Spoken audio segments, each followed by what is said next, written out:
Welcome to this evening's webinar. This is one I've been looking forward to for a while because it's a little bit different, a little bit more interactive than what we normally do. It's mostly a presentation with some Q&A.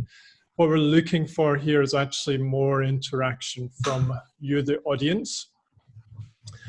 We're keeping you unmuted. We're keeping you muted at the moment, but please put your video on so we can see who you are.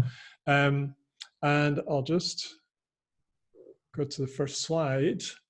This is kind of what roughly we're looking to do. So rather than go straight into discussion, Simone and I will start with a bit of animal versus plant debate and a few slides and research studies and so on. And then we'll do an open mic interactive discussion. So anything you guys want to actually bring up, please bring up.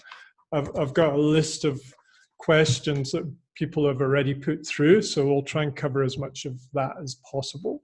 And then we'll do a closing discussion on farming practices, which is going to be quite a key theme within the webinar.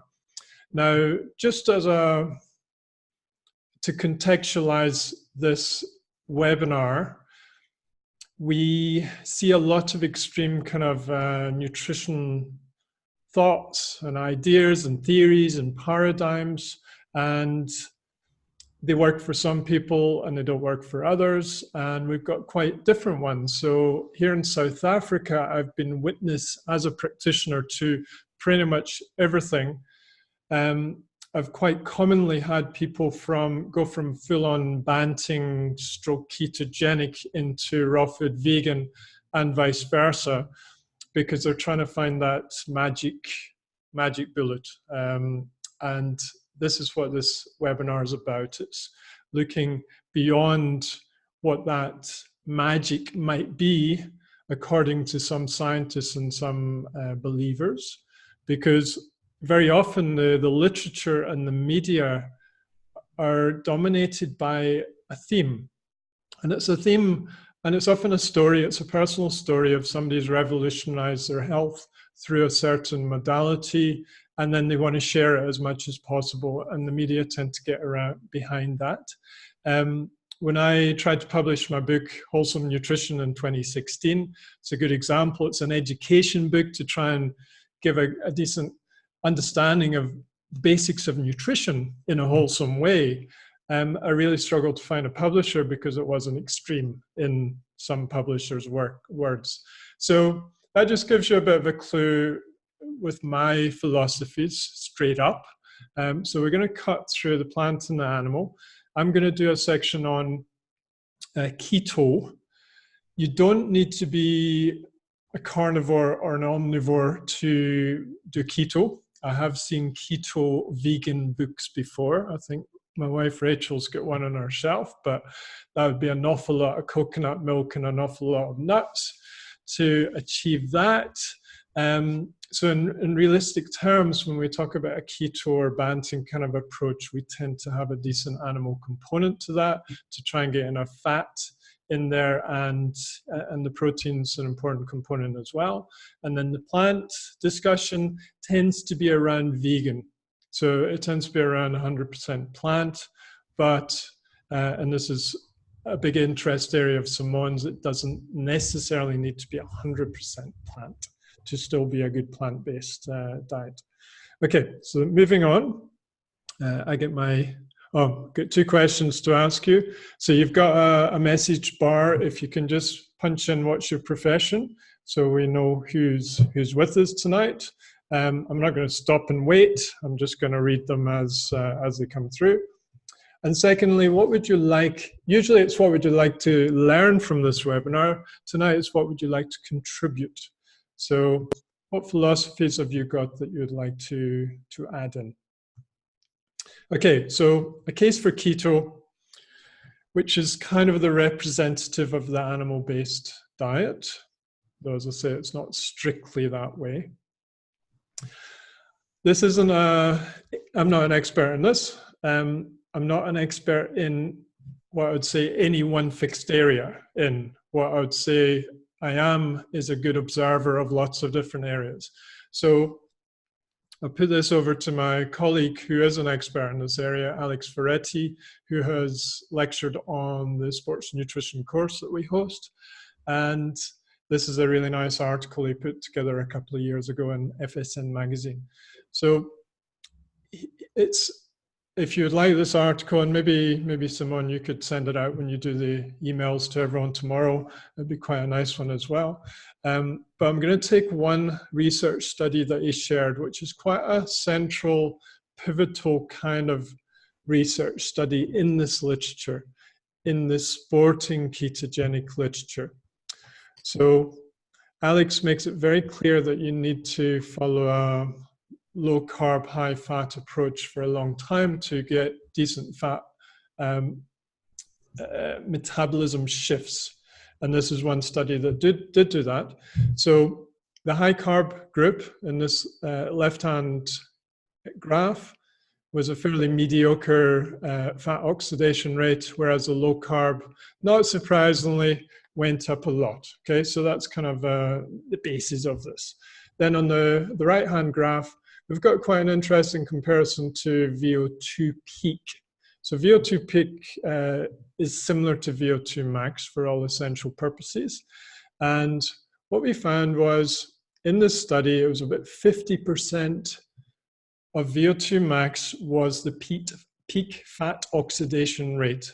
In other words, if somebody was just using fat as the only fuel metabolite for energy, they could exercise at about 55% of VO2 max. But for those of you who are in the exercise space, that's not a particularly intense intensity. It would be like an easy stroke steady run or cycle or swim or whatever the mode is. Whereas sorry, I just need to move our heads. The high fat scenario had a figure more like 70%. So 70% is actually a reasonably good intensity for only fat oxidation. But you're still left with that 30% more to get up to VO2 max, and then beyond that to get to anaerobic kind of metabolism. So there's a really nice shift there. But there's the but of, yeah, is that enough? Here's fat oxidation. Where's my scale? Fat oxidation, the low carb is a blue. So much, much higher in fat oxidation in this 4-hour treadmill run.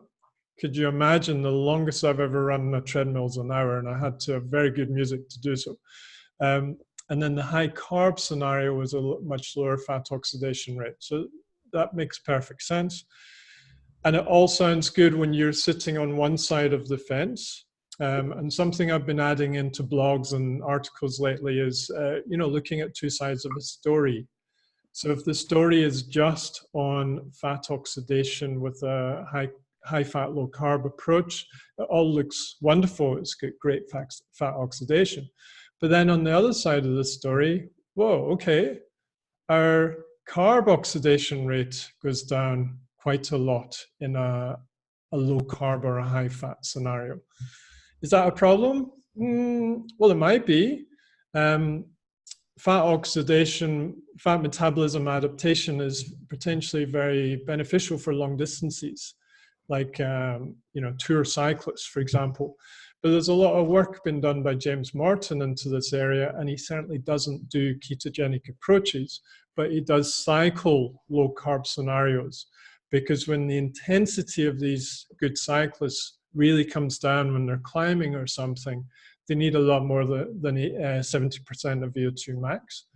But it might be a useful thing for, say, an Ironman triathlete who does get to a decent fat oxidation rate, and it's a non-drafted event, so they can manage to maintain a steady pace all the way through. I just worry about hills, that's the only thing. Here's another kind of backup for going low carb. This is the PGCs, peroxisome proliferators, and they're basically enhancers of mitochondrial biogenesis.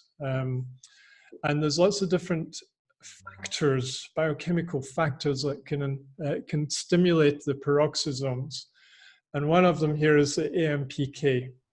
So AMPK is boosted by metabolic stress. So if you look in the low carb literature, you tend to find a lot of reference to AMPK goes up if you exercise on a fasted or a low carb state.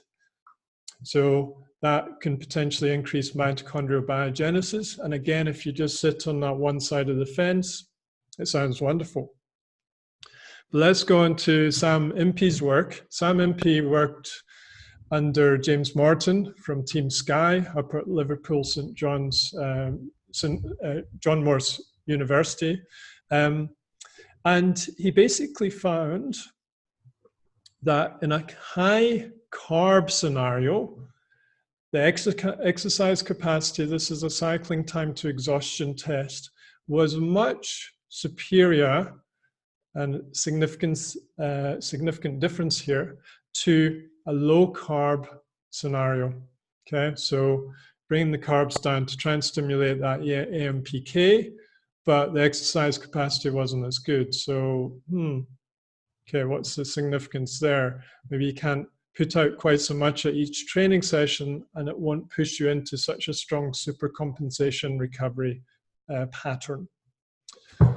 Then mTOR. mTOR is a signaling molecule for anabolic drive, and it's particularly important in recovery from exercise, very significantly resistance training, of course, but in any training, if you're staying in a catabolic zone after every training session, you're not going to advance. You'll actually deplete your muscle function over time. So what they're finding, here's a high carb state, had a lower mTOR activity during exercise, but there was a bigger rebound after exercise, i.e. in the recovery state, compared to the low carb, the low carb state, low carb, high fat. They even added leucine in there because they saw this happening just in a low carb state. So they said, right, we're going to add in leucine, which is a known stimulator to mTOR, but it didn't make that much of a difference. I think one point to add to that graph, Ian. Yep. I think it shows that even though they added the leucine, it just basically reiterates that we need the carbohydrate and protein after exercise, because they gave protein to the carbohydrate group in the post-exercise period as well. And I know there's studies that have shown that high circulating fatty acids in the bloodstream can also impair muscle protein synthesis. So that's one of the mechanisms they speculate why there was a decrease in mTOR signaling. Thank you for that.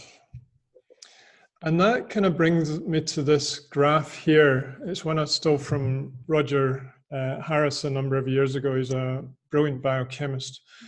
But this is a nice simple graph, and along the x-axis you've got volume of a substrate available. In other words, there's a lot of fat available and not so much carbohydrate for the average person.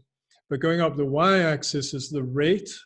So the rate of aerobic and anaerobic metabolism is so much faster in a carbohydrate scenario. So it kind of brings me back to something I say a lot. We've got a Krebs cycle that can actually metabolize carbs, fats, and proteins. So there's an argument in the ketogenic literature that, hey, we're designed to be in ketosis, and that was our environmental advantage. But we've got the biochemical ability to do all three. So it doesn't kind of make sense just to stay in ketosis. But there's a lot of interesting stuff here, and there's probably more interesting anecdotal stuff than there is scientific stuff, because science can only measure certain things at a time. Like I reviewed a paper for FSN magazine yesterday from Paula Wren, our bodybuilder friend, and it was a lady who really thrived in a ketogenic state and actually dropped her migraines that she'd suffered from for many years. So I think there's an individualistic component to it. And I just want to finish with this. This is a very old study, but I bring it out just from a philosophical perspective that everyone's studying really high fat approaches or really high carb approaches. So the traditional sports nutrition high carb approach is like 60, even in some cases 70% carbohydrate.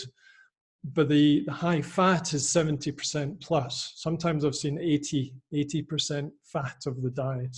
I mean, that's an incredible amount of fat. So it's complete opposites. But yeah, this research study, just give you the highlight, data from the present study suggests that higher levels of fat in the diet, up to 40%. Now, studying as a nutritional therapist, 40% is considered actually fairly normal. But it's much higher than the standard sports nutrition guidelines. It increases endurance running time without adverse effects on plasma cortisol, certain inflammatory cytokines, and lipid peroxide levels.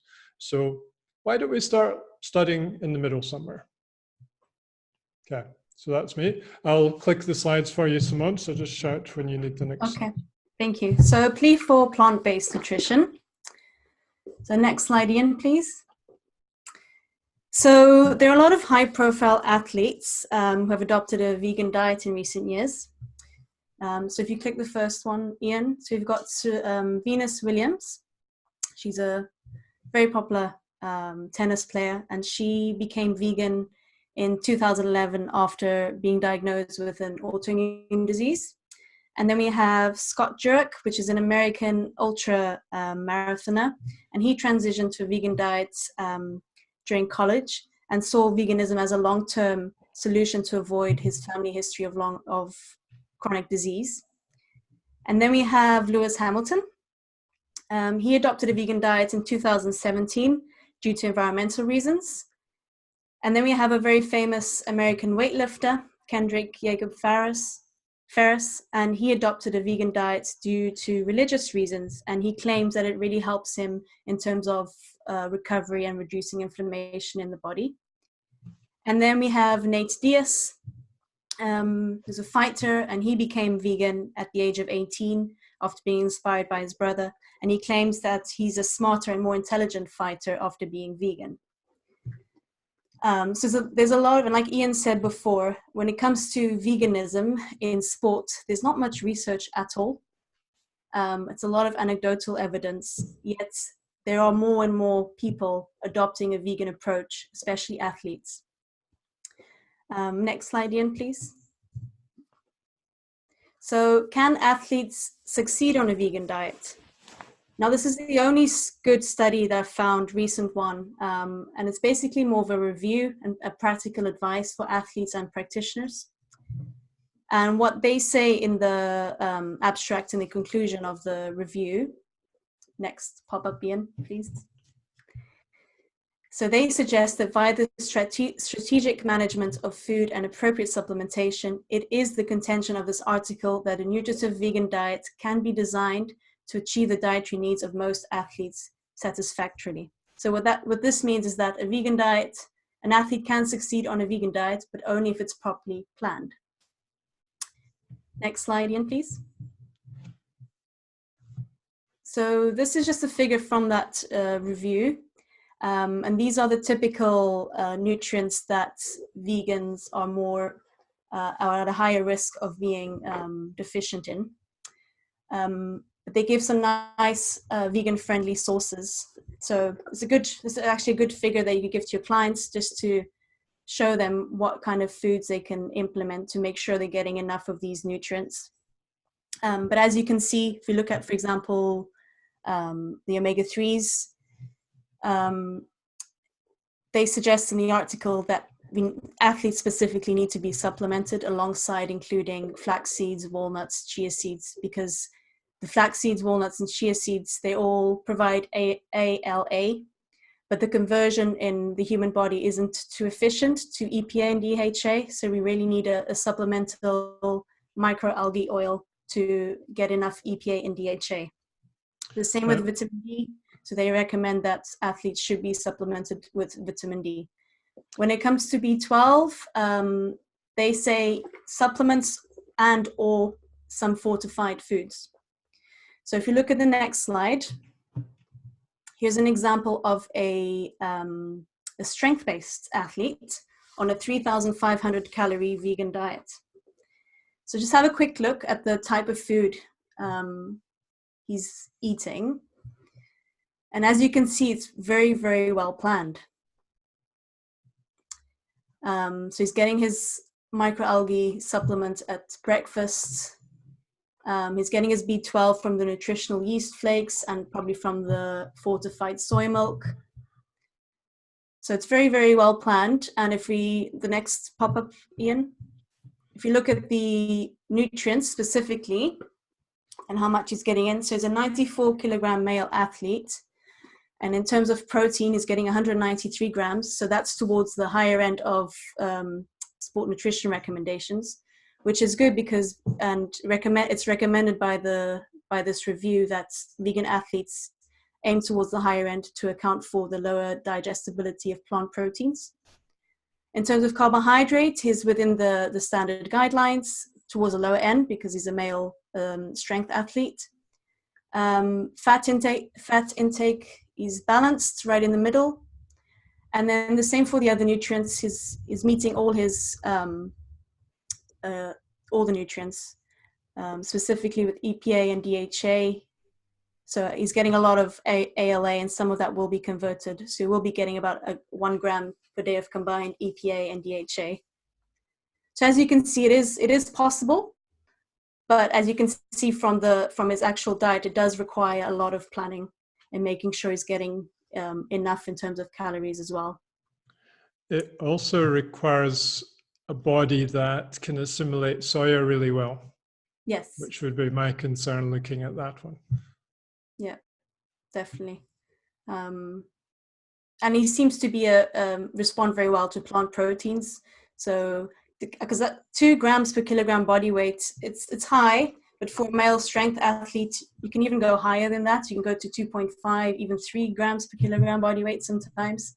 But it seems that he responds really well to digesting plant proteins. So yeah. Next slide, Ian, please. What about the effect on performance? So there are studies that compared a vegan or vegetarian-based diet to an omnivorous diet. This one specifically is a systematic review that looked at strength-based and power-based performance. There's other studies that have shown when it comes to endurance performance, there's no difference between a vegan diet and omnivorous diet. And that's kind of expected because a vegan diet is high in carbohydrates, and that's a primary fuel for endurance performance. So I decided to put this one in that looks specifically at strength and power-based performance. And what they showed is, next pop-up, Ian. So they said no distinguished differences between vegetarian-based, and that includes vegan diets, and omnivorous mixed diets were identified when physical performance was compared. Consuming a predominantly vegetarian-based diet did not improve nor hinder performance in athletes. So after looking deeply into the studies, they were all short-term.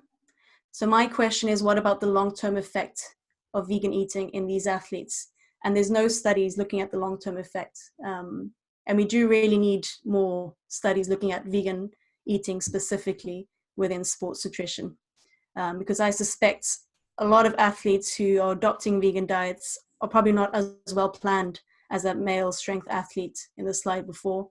And if they continue having this long-term effect of eating a poor vegan diet, then they're just going to run into trouble. It's going to affect their health, their performance in the long term.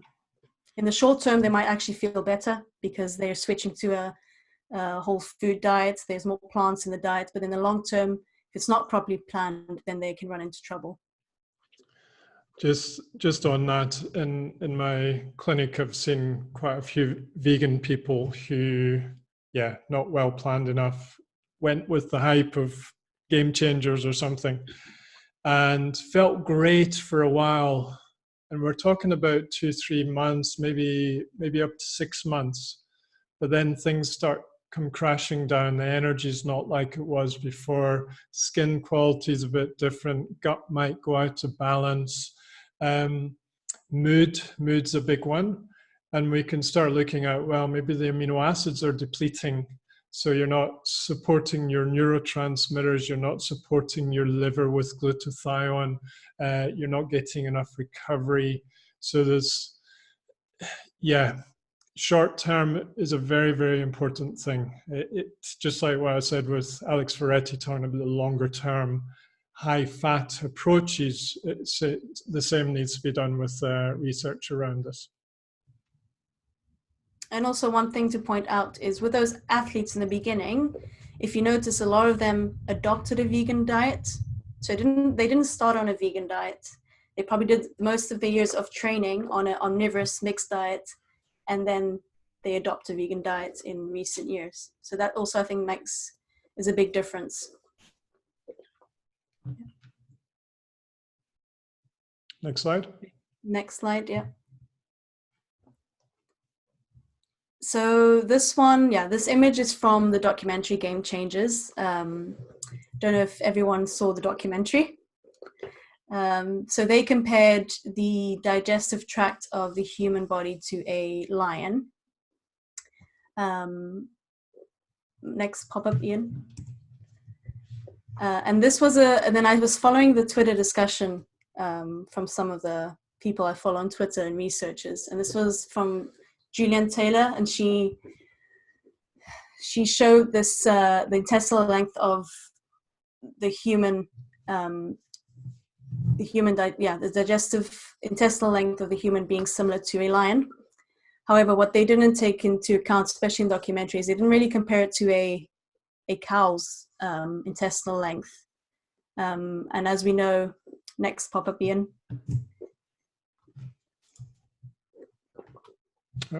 Next one, please. So as we know, yeah, cows have a ruminant system with 4 distinctive sections that allows them to regurgitate their cud to chew it more thoroughly. Also, another thing to take into account is cellulose. So cows can actually digest cellulose really well, whereas in our case, we don't digest it and ferment it very well. So the amount of calories that we can absorb from plants is going to be lower. But the same with when it comes to an animal digestive system, like the lion, we don't have as much stomach acid as lions. So again, I think we're more suited as on omnivorous diet. I don't know if anyone has any other opinions especially when they shared this anatomical difference in terms of intestinal lengths. For me, it was totally cherry picking. Yeah. Let's compare humans to the most carnivorous animal that we can actually find, king of the jungle. But let's ignore the fact that we're completely different from very distinct herbivores. And for my book, Wholesome Nutrition, I actually went to the Museum of the Human Cradle of Mankind, and it's just outside of Johannesburg. And it's basically where they found very, very old human fossils. So the museum has a lot of history around human evolution, really. And there was one section talking about humans being, mixed eaters. The teeth of some elements of a carnivore and some elements of a herbivore to be able to manage both. It's not got the complexity of the gut of a herbivore, but it's got a longer, more complex gut than a carnivore. So yeah, very much looking at, this is just 101 biology. So we wanted to bring this up just to kind of reinforce that you've got media that will throw out messages. And if you can actually scientifically look at it, you can often blow it apart because they've just cherry picked what bit of information they want to share with you.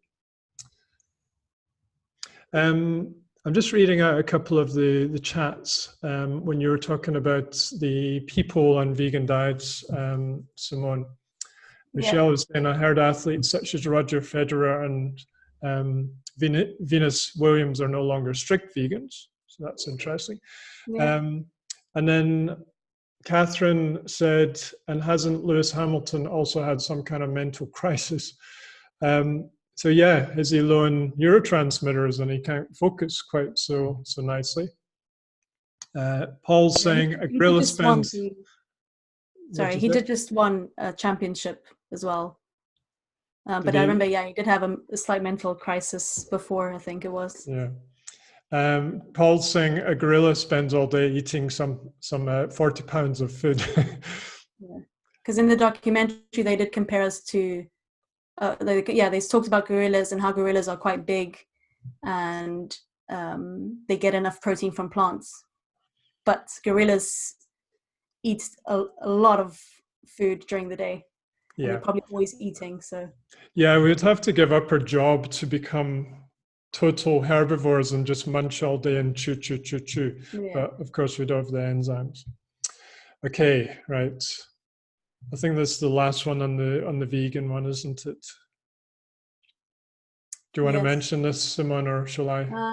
Yeah, this was your article, Ian, if you don't mind. Yeah, this is a media or presenter I know in Johannesburg shared this with me, and it was basically about the Game Changers type of push towards getting everyone vegan because of animal cruelty with farming and stuff. What it's basically sharing is that it's not just as simple as stopping eating animals. You actually have to stop eating the fields and fields full of maize and wheat and soya. Like in South Africa is a good example. If you drive south from Johannesburg towards Durban, it's like maize fields for miles and miles and miles. As you get close to Durban, it's sugarcane for miles and miles. If you drive north of Cape Town, it's wheat fields for miles and miles and miles. So with these monocropping, it's basically talking about wiping out all the indigenous animals of that habitat that they were originally at. Okay. We're kind of blabbing on a wee bit. I'll just very quickly go through this and then open the mic up. Okay, in any dietary change, we need to understand what the person's starting point is. Like as Simone said, were they on a mixed diet when they actually came up to their prime and benefited from certain selections? Or were they always on a vegan diet? Were they always on a ketogenic diet? Also, when you're looking at a documentary or a research study, if it's not long enough term, the starting point makes a big difference. Like in Game Changers, they were taking people on dreadful diets, making a positive change by turning it from man-made into nature-made food. And there again, great effect. Same with the magic pill, the ketogenic one that documentary I just watched. Some horrendous diets, and then they get them on a keto diet that actually had some vegetables in it, and they got really good results. So we need to ask this question, where did they start off? Where n equals 1, everyone's an individual, so don't necessarily assume you'll get on with an approach because your neighbor has. That's a really important one. And then I share this one on other webinars and on the course and stuff. So this is, on the left, we've got high fat. On the right, we've got low fat. There's in the middle where I tend to kind of go on average, but it might be left of center, right of center. And I would say in general, these are kind of healthy, balanced diet. But then you've got the extreme outside ones, which are either manipulations. So like for example, ketogenic diet gets used for epilepsy, and just learned about migraines, and various other things like cancers. So that's a dietary manipulation for a clinical yield. Or we've got outliers, like Paul's case study I've just read with the women who perform really well in a ketogenic approach. And then, Simone, if you just finish on this. Yeah, this was just a reminder, my case study from webinar 1. If you haven't seen that webinar, it's available on our website at the link below, and it's number 12 on the drop-down menu. So the case study that I shared was was a young guy, cross-country runner, and he transitioned to a vegan diet. And within a month, he started developing a lot of gut issues. Initially, he didn't want to change his vegan diet, and I respected that. We just try and improve a few things, including supplementation, and especially for the gut as well, so a lot of probiotics and glutamine. He improved slightly, but he wasn't 100% happy. And then as soon as I started talking about incorporating a few animal-based foods and showing him the actual research behind the benefit of incorporating these animal-based foods, so for example, some oily fish for omega-3s and why that would benefit him as an athlete. So he started incorporating these, and within a month he felt so much better. So this was just to highlight that a plant-based diet doesn't mean that you have to be strictly vegan, especially if it's not appropriate for your individual body. And you can still be plant-based by focusing on nutrient-dense plant-based foods while incorporating animal-based foods in a more mindful manner. Thank you. So yeah, go back, and if you didn't hear the last webinar, you can hear Simone talking about that. It's on the website. Okay, we're going to go on to open mic. So the stipulation here is give some good scientific observation or input, or philosophical, which in my mind is almost more important, or practitioner experience, which is even more important often. We've got a few questions, but I'm going to clear this and actually just unshare my screen so we can actually see each other. But I'm going to start with Catherine's question here. So she said, when someone like Venus Williams with an autoimmune condition and she feels better on a vegan diet, I'd be interested to know what else is going on in her gut and how much of a role is something like low hydrochloric acid and lack of ability to digest animal protein a factor. Okay, so Catherine lectures for us on the course, so she's, I'd say, very, very knowledgeable about gut-based nutrition in sports, and it's absolutely a key point. Hypochlorhydria is very, very common just with stress. You add in sporting stress and, you know, it just heightens up massively. And some people can't break down animal protein too well, but that likewise other people can't break down, you know, soya products or too many nuts. I feel the most bloated I ever feel when we go to this raw vegan cafe occasionally. So it's horses for courses. Okay, you've all got a mute button, so all you need to do is unmute yourself and start talking. So anyone want to chip in now? Yeah, Ian, I'm very happy to start things off. How's it going, Paul? Yeah, very well, thanks. Yourself? Good, good, thanks. Yeah, I think we're living in very dangerous times at the moment, that the vast majority of your clients are going to see things like game changers. They're not going to be reading research. And the number of times that people have said to me recently, oh, meat's bad, isn't it? Meat's going to make you sick because I've seen game changers and Arnold said, etc., etc. And these are the people that we've got to actually sort of like reach out to. The example given by Simone of the strength guy, there's going to be very, very few athletes who are going to plan things that meticulous.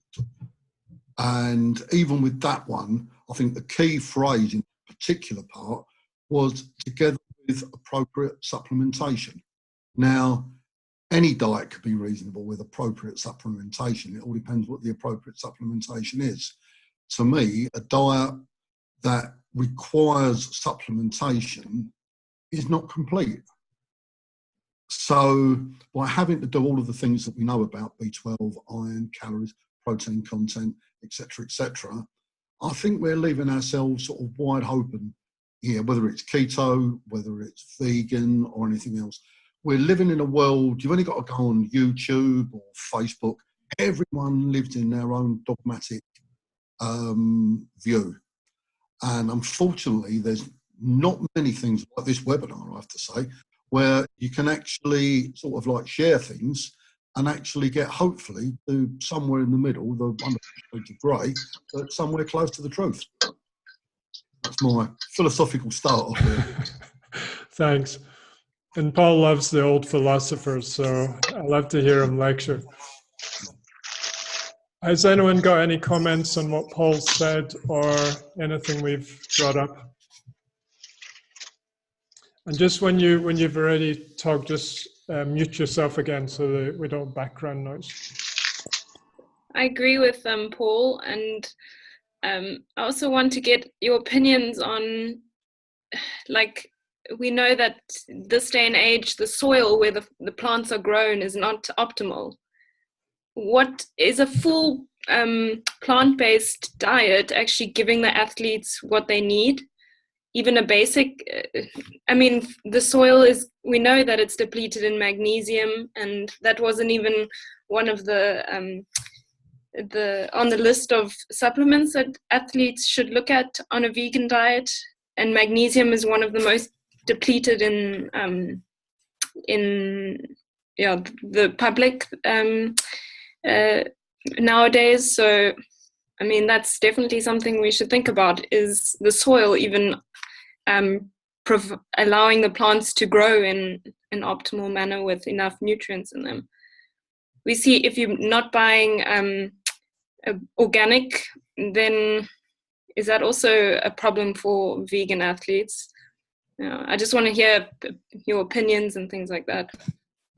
Just to come back on that, Ian, on the soil, there's a very interesting, I don't know if anyone has seen any of the work that Joe Rogan does on YouTube, but he interviews, based on the Game Changers documentary, he interviews a guy called Chris Kresser, who's very paleo-based. And Chris makes the point that I think it was Los Angeles, or certainly California, is about 60 harvests away from complete soil depletion. So when they start talking about things like that, it starts getting very scary. And I don't think it's either plants or animals that are causing the problem. It's too many people. Intensive farming of any description is going to strip whatever out. You even see the farms in this country, the rivers they pollute because of the runoff from the soil. And I would agree completely with what Michelle said. I think we're in a scary situation with this, and we've just got too many people to feed. Yeah, I'm just going to back up what you just said there. I was thinking that as well, Paul. It doesn't really matter if it's plant-based or animal-based diets. It's just we're not getting enough nutrients from our vegetables. And Michelle, you were talking about organic versus non-organic. I think you can improve things with organic, but it depends what type of organic. If you've ever grown stuff in your own back garden and you've really nurtured the soil, and the taste that comes from it is phenomenal compared to going to a supermarket and buying organic. So what is the standard of organic? Is there a little local farm you can tap into that you can get your veggies from? That would be the ideal. Yeah, I agree. And but that's also another thing. Like, then do you put your athletes onto supplements? Because a lot of people say that I'm a firm believer in food first, but if you're faced with a vegan client, do you supplement them with all the necessary supplements, or do you just keep doing blood tests with them to make sure they in the optimal ranges? And I mean, you have to have a good budget for that as well. So it's difficult for especially like younger athletes who are maybe sponsored by the state. They don't have a big budget, and yeah, so. Yeah, I think the basic kind of education is important with regards to, can you get your veggies, for example, can you upgrade your veggies even if you don't upgrade other things? And I think we'll end up, just sort of jumping ahead here, one of my impressions from the game changers is, and something I already knew, is that I think the average person eats too much meat. So it's not a either or, as Simone's title of this webinar kind of alludes to. It's can we actually reduce down the animal and increase some vegan and vegetarian options in our diet and eat in a mixed way?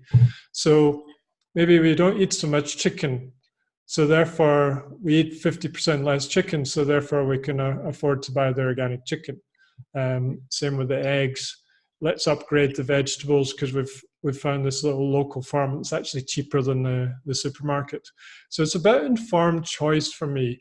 I think if it comes across strongly enough, people will have the will to change, especially when you do have young athletes that are, say, 20 plus or minus, so they've got a lot of their career still to run.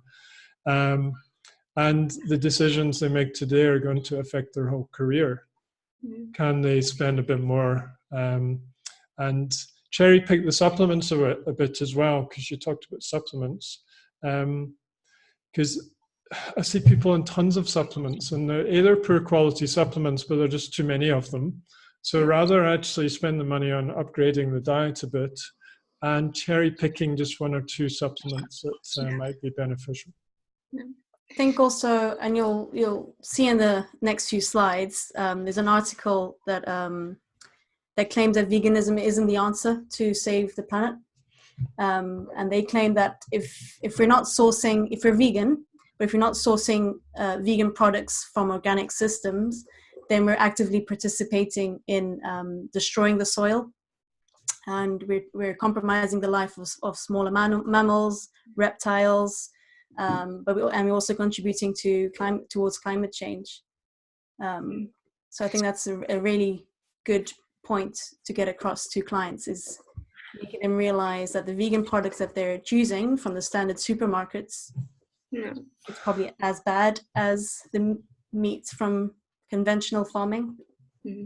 I think that's the main problem I had with this Game Changers movie or documentary. They used the best platform for promoting it. They used the best athletes for promoting it.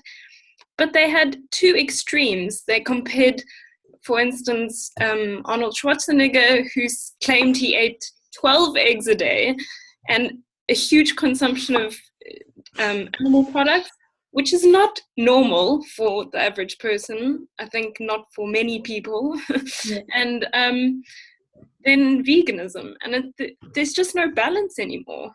No one ever speaks about just balance, and that's what we need. Someone needs to do a documentary on balance. I mean, everyone. It's not extreme enough. Yeah, everyone seems to fall for one type of thing all the time, and there's just no balance of anything these days. Yeah. Just very quickly, to break people's hearts with regards to Arnold, a friend of mine is head of security at one of the big top London hotels. And Arnold and, what's her name, the female co-star of the recent Terminator film,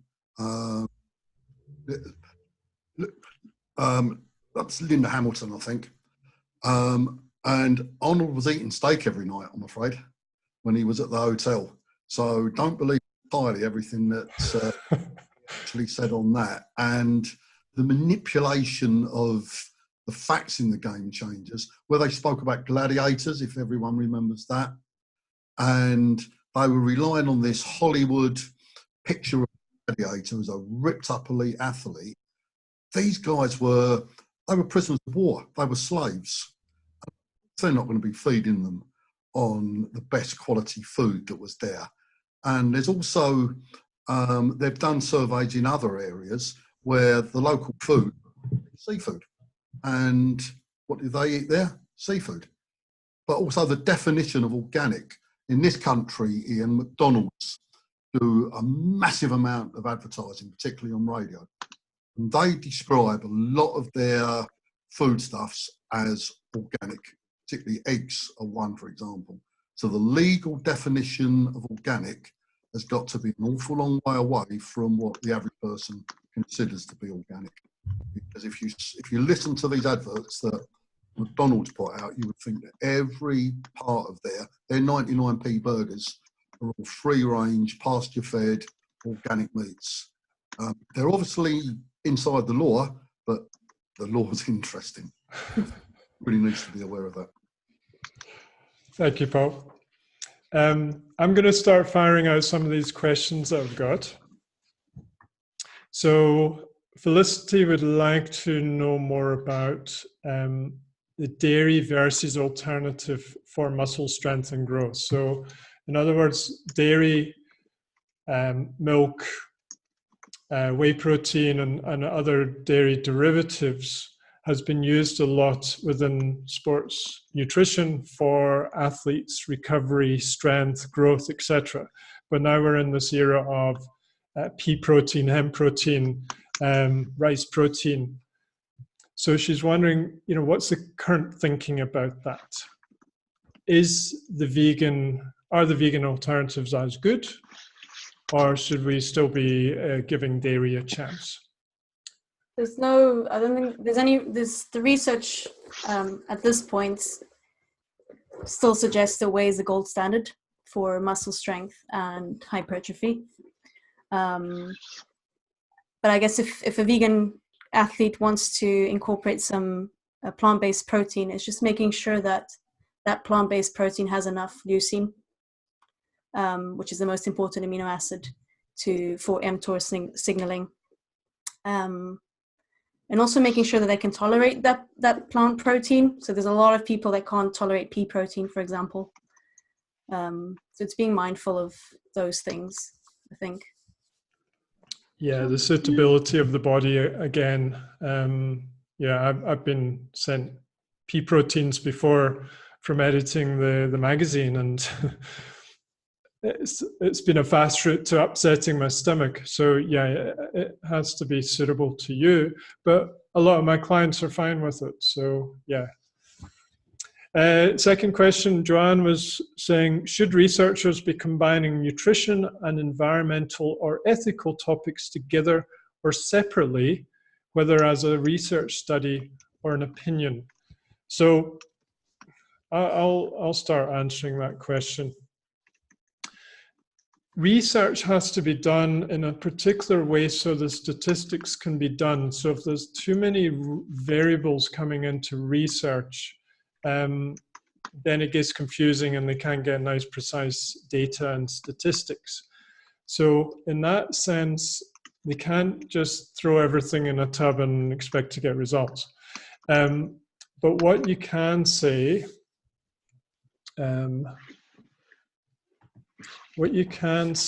is that you can research the commercial farming versus the eco-friendly biodynamic kind of farming and get information from that in a fairly well-controlled scientific way. And then you can assume some of that information brought into a sporting sector.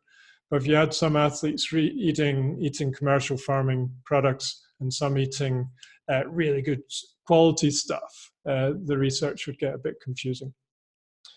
Anyone want to add anything to that? That's essentially the limitation of research. If you throw too many variables in, it gets confusing and they can't conclude anything. Which is why a lot of this stuff around vegan and farming and keto, and you get one person with one opinion and somebody else with a different opinion, as opposed to a nice graduated response that we like to come out with. I think it always depends, Ian, on the nature of the study. Because again, going back to the game changers, and there was a part in there where they were trying to link the consumption of red meat with cancer. And what they were actually showing there, which they certainly didn't explain, there's a correlation, not a causation. And yet the guys who eat more red meat may get more cancer, but the guys who eat more red meat may well smoke more, drink more, and have generally unhealthy diets. And those sort of things just weren't looked at all. There might even have been another box there for them to tick, and they draw a correlation that people who drive BMWs get more cases. So you've got to be very, very careful how you use research, because the things that they sort of picked on again on the game changers, if you want to get a guy's attention, talk to him about sporting performance, talk to him about cancer, and talk to him about erectile function. They knew exactly what they were doing in that, and a lot of it was pseudoscience, just hitting where they knew was going to have the biggest bang for their buck. But when you actually broke it down, it did not stand up. So once again, going right the way back to the first article that I ever wrote for you, Ian, if you remember, and we actually found out that the person that I was quoting for the majority of my research had actually been convicted of professional fraud. And you said to me, doesn't make her wrong. And you were absolutely right, but it is a minefield.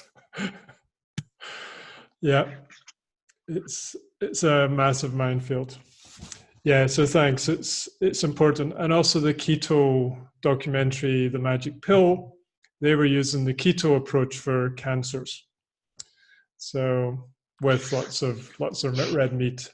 So it's what are you studying? That is the question. And what variables are you controlling for? So when I was studying and I did my own research, I was quite good at looking at all the variables, but you couldn't possibly control everything. I mean, also the other thing that is red meat is such a huge. Is it processed red meat? I mean, it's so obvious, but some good quality grass-fed red meat arguably has such good health qualities, but everything is lumped together, so it's meaningless because we just don't know. Which is what I know what everyone's been saying, but it's very frustrating. Yeah, thank you, Catherine. Yeah, in a dietetic kind of way, we hang everything on the macros or the groupings. So it's easy to quantify if you just throw all the red meat into the same measurement. But that's what we as practitioners need to look for. What kind of red meat, where did it come from? What was the animal?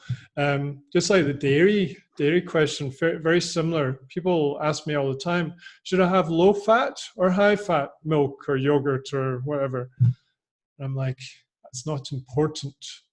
Go and look at the health of the cow. I can show you pictures on my computer of the cows that provide the milk that make kefir for me. Can you do that when you go to the supermarket? Kind of glazed expression usually. Okay, next question. A client of mine would like to know more about the role of lectins and other potential inhibitors of nutrients high in a plant-based diet. Also, is the inflammatory response to organic and/or grass-fed meat and chicken and products less compared to conventional meat, chicken, etc.? We'll talk about that one later. Simone's got a slide on that one. And also you're talking about the role of genetics and blood types as well. So we've talked about individuality. I tend to stay fairly vague in terms of individuality and genetics. I like genetics. Simone was talking about the conversion of alpha-linoleic acid into EPA and DHA earlier. That's got a genetic component that can be measured now as well. For example, blood types. I philosophically look at that, but it doesn't always match exactly what I'm thinking. So like O's often can be good hunter-gatherers and A's can tend to more vegan and vegetarianism, but it's not always the case. So just typing the whole planet into 4 different groups is better than typing everyone into one group, which is generally what happens, but it's still only 4 groups. Remember the n equals 1 thing. So I'll just mention the lectin thing. So I know about lectins through autoimmune. I deal with a lot about autoimmunity and the earlier research into autoimmunity, and also the current autoimmune diets tend to avoid lectins. So things like legumes are high in lectin, certain grains, nuts and seeds have lectins in them, and they can inhibit uptake of nutrients and potentially influence gut-based immune responses. So I just did a wee Google, and I don't always go to PubMed. I'll sometimes look at something a bit more gentle. And I tweeted this one out yesterday. It was just a doctor who had a nice rational approach. And she did what I do, and that's either look back in time to when we ate more traditional dietary patterns, or looked at different parts of the world where people are still eating the same way their ancestors did, many generations before. And she said that across the world, populations that tend to eat more foods that have high lectin content, and I'm thinking maybe India, for example, with the lentils and the beans and chickpeas, tend to have better overall health indices. So it doesn't really make sense that lectin, we can pick on one aspect of nutrition and bully that.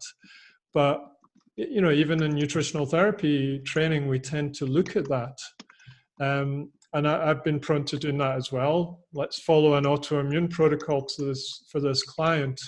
Let's get rid of all the lectins, which isn't really possible, but you can drive them down. And some people do well because you're going more towards a paleo type diet, and other people do really badly because they'd be better suited on more of a vegetarian diet, where they would benefit from lentils cooked nicely. And it comes back to cooking methods as well. Like the Indians really know how to cook beans and lentils, and the spices to put in to actually help the breakdown. As Westerners don't know that very well. So we tend to go from an animal-based diet to a vegetarian or a vegan diet, and suddenly you're swapping chicken for chickpeas, and then that messes up the gut-based microorganism balance, and you end up farting too much, for example. So it's about moderation. And I also like looking east, like my sister-in-law's Japanese. They don't have, if they're vegetarian, it's not vegetarian or plant. It's not like, okay, I'm eating bean curd or I'm eating chicken. You'll eat both on a plate. You'll have a little bit of bean curd. So somebody with a mic on, I'm just going to find you. Okay, right, it's gone quiet. So it's mixed. You'll have a bit of bean curd and some fish and some rice and some vegetables. Go to India, you get a little ramekin of rice, you get a little ramekin of dal, lentil dal or mung bean dal, and then you order some fish or chicken with that. So it's very mixed. This modern notion of plant-based versus animal-based is a modern notion. If you go to very, very rural old kind of communities, they wouldn't know what veganism was. Does anyone get anything they want to add to lectins? I think it's the same thinking with like FODMAPs. You would only really eliminate the FODMAPs if someone's really experiencing some gut health issues to see if that has an effect. The same with the lectins or gluten, for example. So again, it depends on the individual and their health status. Yeah, and the timing of that, and you might use it as a therapeutic intervention. Yeah, and then reintroduce it to see if they can tolerate it. So it's not just about eliminating it completely. Yeah. For lectins, would it also come down to quality? Because I know for gluten, for instance, a lot of people claim that they are gluten sensitive, but if they just change the quality of the gluten that they're eating or the type of food they're eating, then they can actually tolerate it. So do you think the lectin or like legumes have a similar type of effect on the body, or do you think all are just kind of... Because I mean, here I know you get like canned beans and things like that, which is really convenient for people to use. They're already cooked, so like, you know, legumes take ages to cook. So I think majority of athletes would use that type of method, or you would suggest it for the athletes to use it. So do you think they need to be concerned about quality as well of the legumes they're eating? Yeah, I mean, tinned versus cooking it from scratch isn't such a big difference compared to like the gluten story, where you got like pre-sliced white bread versus like a traditional German rye, for example, sourdough rye. It's completely different. Yeah. So for me, it comes down to quality all the time. And it would be an individual sensitivity or response to that, to those beans.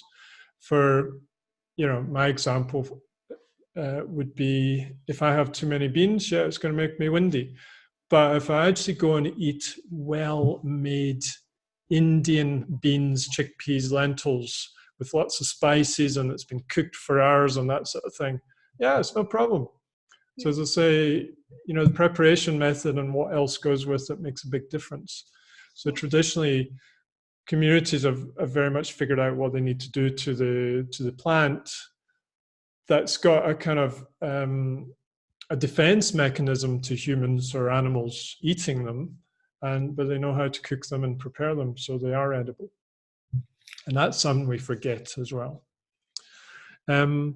Okay, we'll get two more questions. I'm just going to whiz through. So Bo is asking how to hit protein targets and get the complete range of amino acids, how to manage blood sugar levels, insulin, cholesterol, carbohydrate. I'm not going to be able to answer all of this.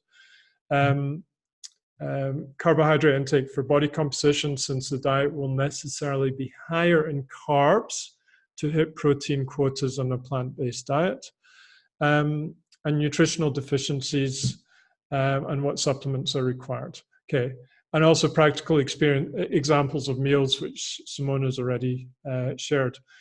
The protein targets, you really need to know with a vegan, a lot more so than a vegetarian, the protein combining aspects. And that's critical to me. If I ask a vegan about protein combining and they do this, I get a bit worried.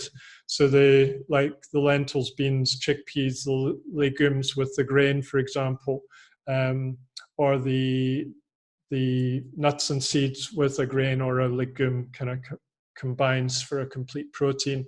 And then types of plant-based products that have a full amino acid profile, like soya or hemp. There's a few others, but they're, it's variable in the literature which ones are agreed upon. How to manage blood sugar levels, insulin, cholesterol. So with the blood sugar levels, it's about knowing what's high in protein, and that comes back to the original question. In standard nutritional therapy, you want to combine the protein, fat, and the carbs to balance your blood sugar through the day. So if you suddenly rev up too much legumes and rice, for example, yeah, that can be an issue.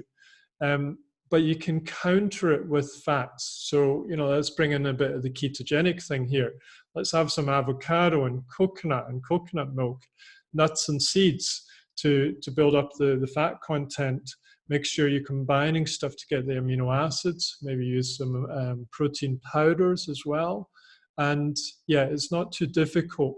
But that's the job of a therapist, to sit down with a particular person and work, okay, what we're eating for breakfast, what we're eating for snacks, lunches, what around the training. And I will spend an hour just doing that with a client. And the supplements, Bo, I think we've discussed that, the soil quality. I think the supplements apply to everyone, not just the vegetarians. So Game Changers was kind of right about that. Soil quality is a big component. So it's not just the vegans we have to worry about. And then final question from Roz. I have a question about dietary cholesterol and its role in maintaining testosterone and estrogen levels. Given the growing awareness of REDS, could the removal of dietary cholesterol be an issue when it comes to maintaining sexual function, regular menses, and maintenance of these hormones? So I think about game changers and the young guys with their erectile measurements. So it didn't seem to be a problem for them on an overnight change. But does anyone get any thoughts on that? If we inhibit cholesterol intake from a diet, is it going to have an adverse effect on steroid hormones? I think once again, in one of the other things that's possibly involved there, let's just take stress levels, for example. Stress levels will have a huge effect on hormone levels, particularly sort of like testosterone. So perhaps it needs to look at the bigger picture once again, but certainly on the basis of it, cholesterol is the building blocks, isn't it? So I can see the sense behind it, but once again, we're looking at things in isolation rather than perhaps looking at the might be more important. Yeah, thank you. Also, I think another important consideration, not directly linked with cholesterol, is going on to a vegan diet. It's very easy to undereat, and a lot of athletes that adopt a vegan diet, we always have to question where there is some element of disordered eating going on, and where they're trying to restrict their calories, because that will have an effect on their hormones, the menstrual cycle, and can lead to REDs. So I think that's a really important point to mention. But specifically with cholesterol, it would be good to see if, I don't think there would be any study on vegan diets and cholesterol and specific to athletes and REDs. So it'd be good to see what comes out in the next few years. Thanks. I think that's a really important point. With a lot of people who do follow a very specific dietary approach have some kind of disordered eating or eating disorder tendency. Some don't, and then you'll get the ones who are very meticulous and planned around it. But yeah, there's the danger there. I think, again, it will be horses for courses. Some people would go on a vegan diet and the liver wouldn't make enough cholesterol for some reason, and then that will inhibit steroid function. What we forget is the liver does make cholesterol. So it's kind of the master cholesterol provider for pregnenolone and the whole steroid hormone pathway. But obviously, in most cases, people will have some dietary sources of it. Okay, right. We're sort of running over a bit, so shall we go on to the farming bit, Simone, and finish off? Yeah. Okay, let me share my screen again.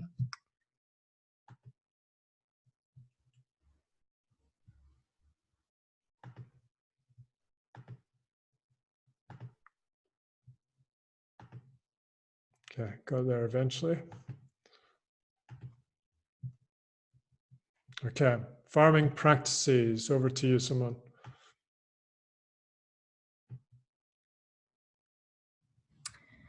Okay, so this was quite a recent article. So farmers hit back as a BBC documentary exposes meat production's devastating effect on ecosystems. Did anyone watch the BBC documentary? I didn't get a chance to see it. No. So this documentary, they basically looked at the meat industry, but this specific article, what they're basically saying is that the current farming systems don't work, and we know that, and they are damaging the environment. So we need to move away from the intensive farming methods that rely on the chemical inputs and go more towards the regenerative and sustainable methods. And then the following article, this is the one that I mentioned previously. So if you want to save the world, veganism isn't the answer. So just some key points that they raise in the article. So one reason that livestock get negative press is their methane emissions, so the gas emissions. However, these emissions are lower in biodiverse pasture systems that include wild plants. And these wild plants contain a compound called fumaric acid.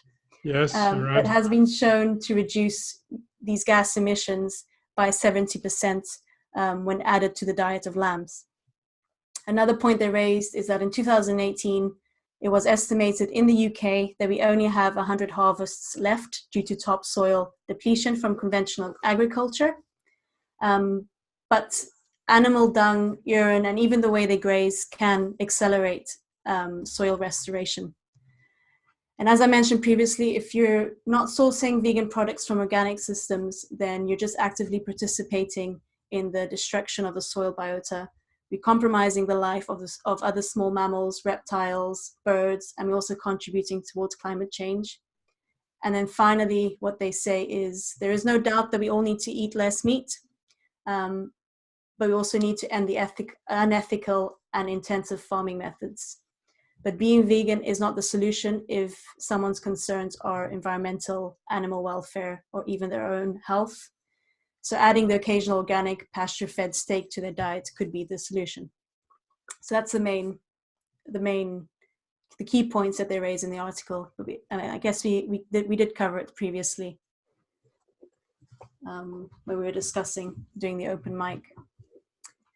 And this study, it's quite hard to find a study looking at grass-fed versus conventional meat and dairy in terms of human health. But this one was a really nice one. I think it was published in 2018.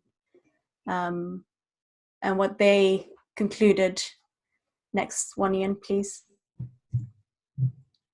is that overall lipid levels remained relatively neutral, but significant changes in inflammatory and other serum markers and phospholipids were present. So the inflammatory markers from grass-fed meat were actually lower compared to conventional meat. So again, another point raised that we actually should consider the quality that we're getting in when it comes to meats and dairy and eggs. So I really recommend, if you have time to read this full article. It's got some good points in there.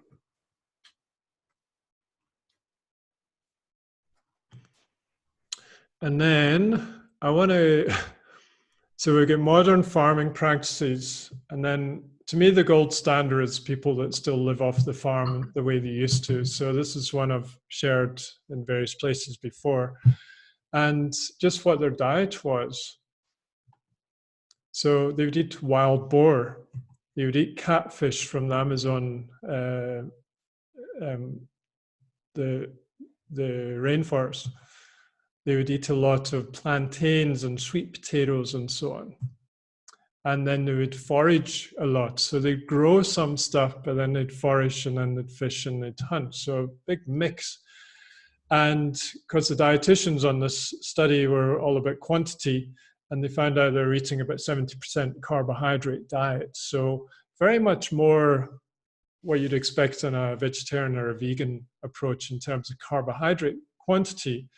But they were found to have incredibly healthy hearts and generally healthy bodies.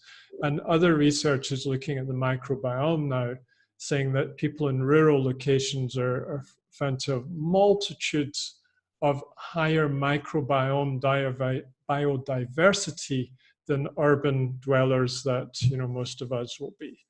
So it's not about, well, let's drop all the carbs and that's going to sort our ills, or let's drop all the meat. It's like, let's eat in a fairly sustainable, historic kind of way as much as we can.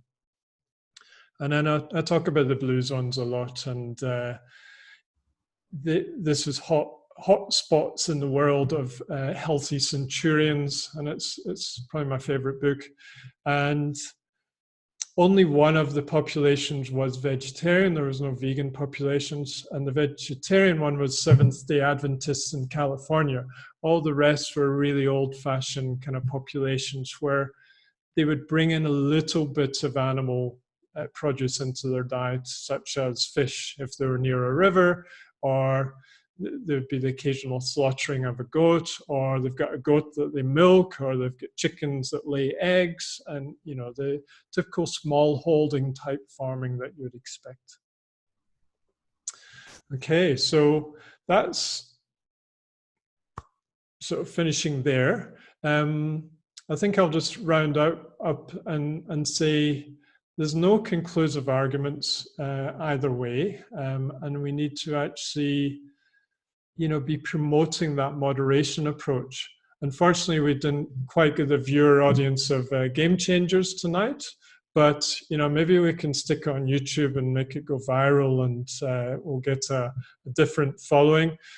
But let's find that moderation approach. If you're leaning towards veganism, feel your way. I know a raw food vegan who is very, very passionate about it, the women's cafe that we sometimes go to. But nowadays, she listens to her body. And sometimes her body says, please can I have a bit of pasture-raised lamb? Or please may I have an egg? And she'll listen, whereas she used to ignore it, but she got very ill at one point. So that kind of person I respect. Or somebody who's leaning towards a ketogenic approach, but actually they'll study the vegan literature as well. How can I enhance the diversity of my plant-based inclusions in my diet? And that's something that's passionate to me, that I'm passionate about. My wife Rachel's even more passionate because she's the cook, and bringing variety into nutrition is really, really key. And let's not label ourselves as well. Okay, I'm just going to flick forward, and we've given you a free webinar, so we need to just give you a quick 1-minute pitch. So our Center for Integrative Sports Nutrition, which some of you are graduates from, we're leading up to getting organized for 2020. We've got all the lecturers in place, so jump on the website and have a wee look. We've got the certifications, endorsements actually pretty much in place. We're just waiting for final thumbs up. And then we've got the prices set up. So this is the full price, early bird price. So the live course starts in April. The first online course starts in June, and the second online course starts in October. So that's the price. Banter Bases members get 10% off, or referrals. So here I'll pitch to the current graduates as well. If you get any friends, I'll give you 10% back if they come on the course. Students get 40% off, and then there's a 10% surcharge for a 12-month payment plan if you just want to spread it out. But I gave this offer in the last webinar, and we're down to 5 people now. So if it's something you want to do, just give Simone or I a shout, and get into that group of 5, and then you can save a wee bit of money on that. Okay, because after that we're going to close that, and it will be the original early bird price. Okay, and then there's all our contact details. So I'll just open it up again. Does anyone have any last comments they want to make? Questions? Nope. Okay. I just want to say thanks for hosting the webinar. I think we need more of these types of discussions. It's really useful, and so thanks, guys. Thanks, Michelle. Yeah, no, thank you. It's been good. Thank you so much. Thanks, guys. I really appreciate your support.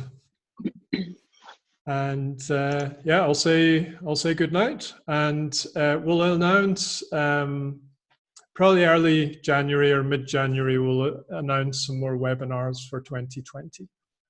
Okay, so good night. I'm going to go and Thank you. Bye. Okay. Bye. Bye. Bye.